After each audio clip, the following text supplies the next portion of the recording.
Hello there, everybody. So, I kind of wanted to just do a little bit of a fly on the wall kind of video for what it's worth, because hopefully, what I'm going to showcase to you over like the next 15 minutes is that, you know what? Part of me was suggesting for a long time to actually start doing like little Twitch streams here and there. For those who don't know, I tried to like take up streaming about 3 years ago. If I did have like a second up like go at it, I think I probably could have done a better job, because I actually wanted to do like Souls like games, and I wanted to try my hand at Metroidvanias here and there. But sometimes it's hard, man. Sometimes it's hard to build up a community from, well, just from playing video games and whatnot.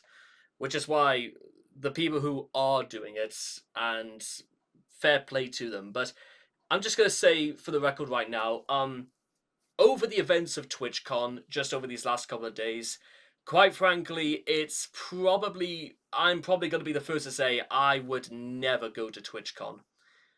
And the reason for that is, well, it's not just because of what's happened over the course of TwitchCon 2025, but apparently, for reasons I'm going to use this as an example. We'll get to talking about Emiru shortly, and I was going to be talking a little bit about Jack Doherty towards the end, but to be honest, that scumbag absolutely does not deserve my attention. One of these days, I will do a very long form video about Jack Doherty, because it will be it'll be the equivalent of character assassination, because I really, really do not like Jack Doherty, or whatever his last name is. Anyway, so what we're going to start, guys, is that because of the situation with Emiru, which we'll get to, which is absolutely Twitch's fault, by the way, for allowing it to happen, because I believe the story is that one of Imaru's bodyguards was banned from the convention by Twitch. I don't exactly know why. But speaking of banning, Twitch actually went so far into the offensive, they actually started blocking people on Twitter about why didn't you let Imaru's bodyguard get in, otherwise this wouldn't have happened. And quite frankly, a lot of people were very, very concerned about Emiru's safety, and I absolutely understand, because there was no reason why Emiru wasn't allowed to have a bodyguard there. Women are vulnerable in or outside of TwitchCon, and for someone who is successful and as popular as Emiru, you know what? There's a lot of crazy people out there, and there's also a lot of people who are very malicious in their intentions. But before we get to that, I want to showcase to you an example about how health and safety and neglect from health and safety. This is not the first time Twitch is being caught out because of this. Because what you guys may be familiar here, this is the foam pit incident. Now, this happened in 2022, and it concerns notable adult actress Adriana Sheshik, and I don't know if she's just all like visiting there with friends, or maybe she does stuff on Twitch, for example. But, well, I may as well just play the clip. And if you are particularly squeamish, I would probably look away, because this is nasty.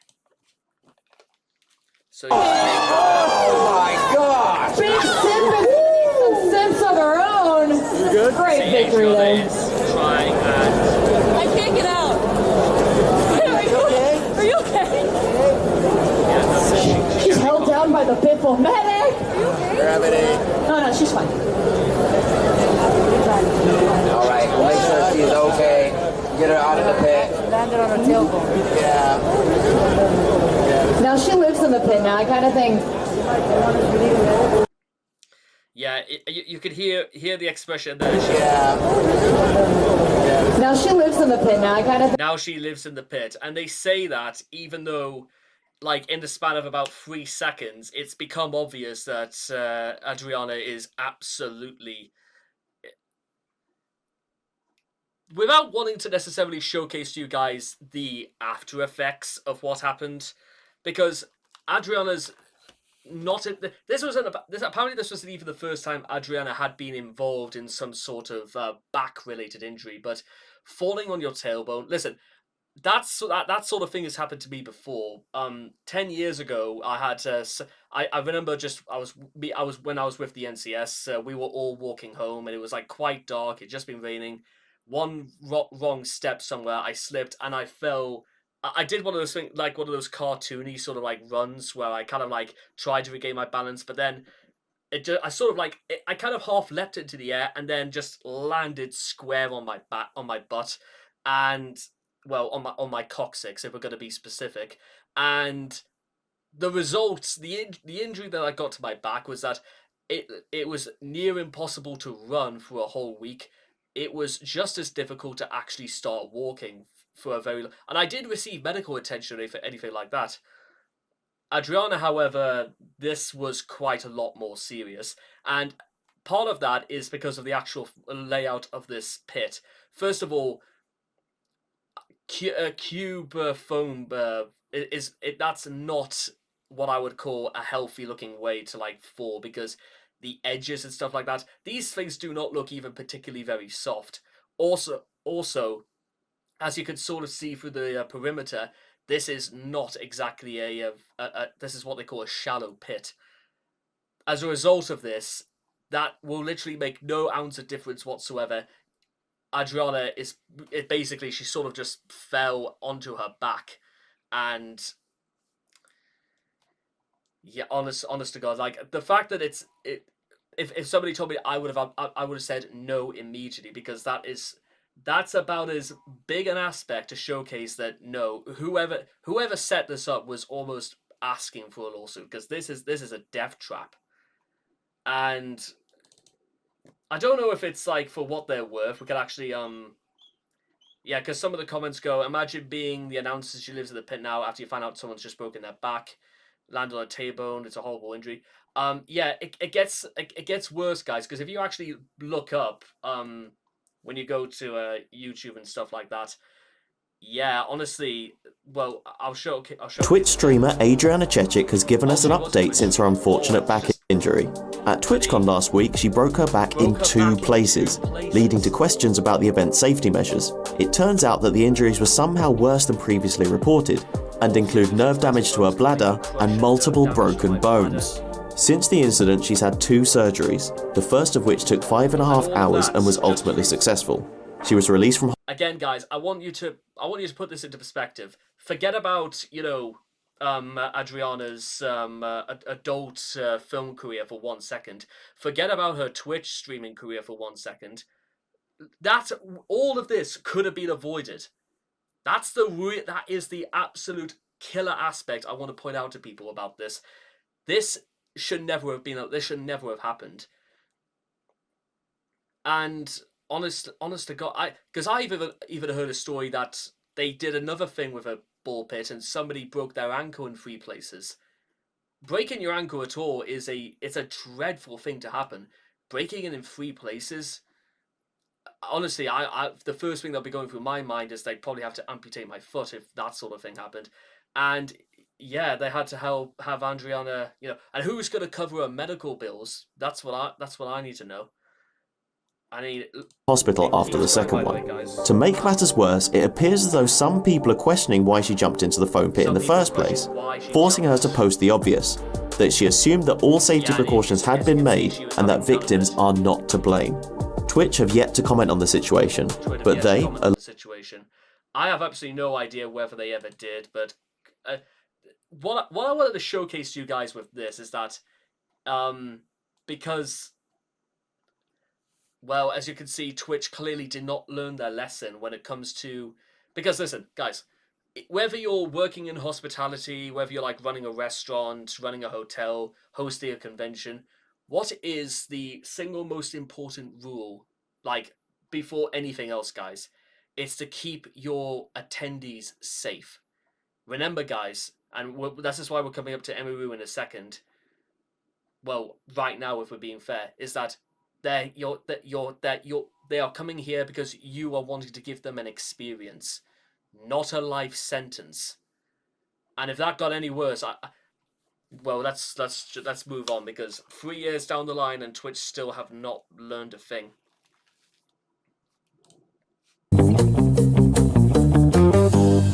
Twitch streamer Emiru was assaulted at a meet and greet held at Twitchcon. Emiru, whose real name is Emily Beth Shunk, is a 27-year-old streamer, YouTuber, and cosplayer best known for her League of Legends live streams on Twitch, where she has nearly 2 million followers. A video shared online appears to show a man quickly approach Emiru, embrace her, and lean in to kiss her. Twitch released a statement on their socials Saturday addressing the assault. The safety and security of all those attending TwitchCon is our highest priority. The behavior displayed by the individual involved in the incident yesterday involving a high-profile streamer was completely unacceptable and deeply upsetting. For more clips and extended features, follow us at buzz_access. Now, of course, that's them just straight up saying about what happened. But as far as we know, remember, they knew fine well. And by the way, that's only partially true anyway, because apparently. But whenever I ended my stream, I saw a message. It was Emmy saying this had happened. Then this video came out, and thank God it came out, because now we can see what happened. So you can see, and what had happened is this person came up to her. They were in another meet and greet line. They skipped over the line. The security let them go through. This person then tries to go and grab her, right? He tries to grab her. So Emiru did have a security guard, but TwitchCon had banned that security guard from going to the event. Twitch security lets streamers bypass multiple checkpoints, no questions asked. Meeting him up front. Okay. Thank you. What? Okay. Oh, okay. Just TwitchCon attendee allegedly snuck into Emiru's applicant-only meet and greet line. I might as well tell you guys what the fuck I actually did to get into the line. Hey, I snuck in. I don't know what else to say. A person with malicious intent was allowed to approach a creator with no vetting and no security. Twitch lying about it. They lied in their statement about it. The safety. Yeah, that's and listen. Okay, we'll do this. Safety and security of all those attending TwitchCon is our highest priority. In line with existing TwitchCon security protocols, law enforcement. And by the way, I know you guys probably can't see what Asmongold actually tweeted. I look forward to discussing the veracity of this statement tomorrow. You know how you could also automatically know about this? It's because I know Emiru, Asmongold, like Destiny, look. I know these people like keep in contact in the they're like very, very close together and stuff like that. So you can tell almost immediately about who is telling what about what actually happened, because we don't even know, based on anything we've seen before, whether or not Twitch even so much as thought about contacting Emiru and they were going to compensate her or to offer their condolences and apologies. They don't even say they're sorry to Emiru, that their incompetence nearly led to something very, very serious happening.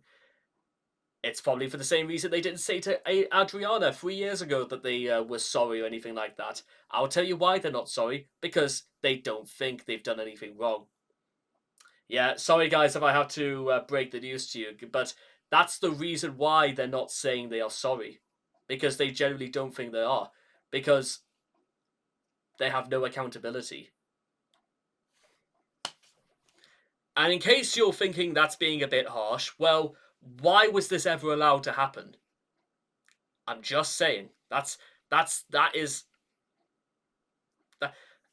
Listen, I don't have a lot of experience or anything like that when it comes to running events, but I do know a lot about health and safety, about data protection. I know a lot about the sorts of things that can happen because we live in very extreme times. That's exactly why we have bodyguards. That's exactly why we have proper checks.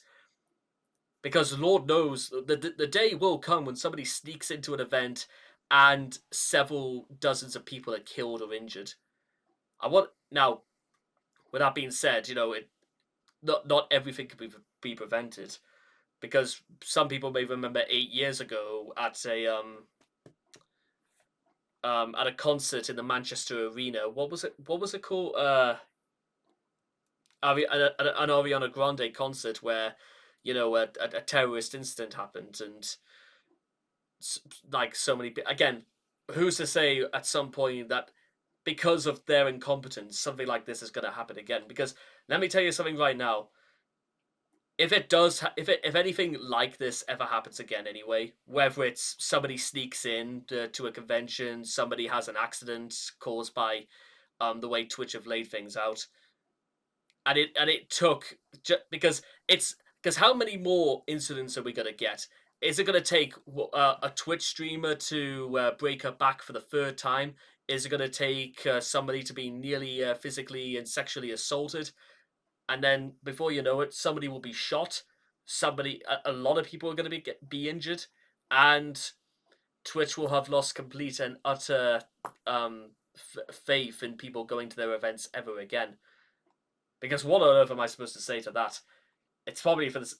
It's for these exact same reasons why I wouldn't even think about going to TwitchCon or even think about going to BlizzCon either. Because, well, fuck Blizzard anyway. But enforcement and event security were on site and responded to the incident. I'm going to just read what she said. In Twitch's statement, they said the guy was immediately caught and detained. I'm sorry, but that is a blatant lie. He was allowed to walk away from my meet and greet, and I didn't hear that he was caught until hours after he attacked me. And it felt like this only happened because my manager was pressing for it, not because TwitchCon staff thought it was a big deal. I want to repeat myself. It's even worse than this. News footage surfaced of the man who assaulted Emaru freely walking outside of TwitchCon. Whenever Twitch said that they immediately took action, they lied, and they lied to everybody. And the reason why they lied to you is because they think you're a fucking retard. Twitch is very clearly mismanaged at every single level. They can't fix the website's functionality. They can't. Yeah, honestly, I don't really have anything more to say about it. And to be honest, the reason again why I was gonna possibly mention Jack Doherty towards the end is because apparently Jack Doherty got into some sort of scuffle involving calling some other Twitch personality because basically he was trying to mock them for being gay or something to do about fuck Jack Doherty. That's all I'm Doherty. I don't care what his name is. Quite frankly, Dorothy is the least of his problems when we get to that. So yeah, that I know it's a bit of an impromptu video, all things considered, but I'm gonna be completely fair when I say I hate everything about what happened at TwitchCon because it should never have happened, and I haven't really gotten any sort of impression that the people that were hurt, they have received any sort of compensation, or even said that they were sorry for what happened to them. Ugh. What a day. Anyway, sorry about that, but I felt, what a shit show. Anyway, I'll see you guys later.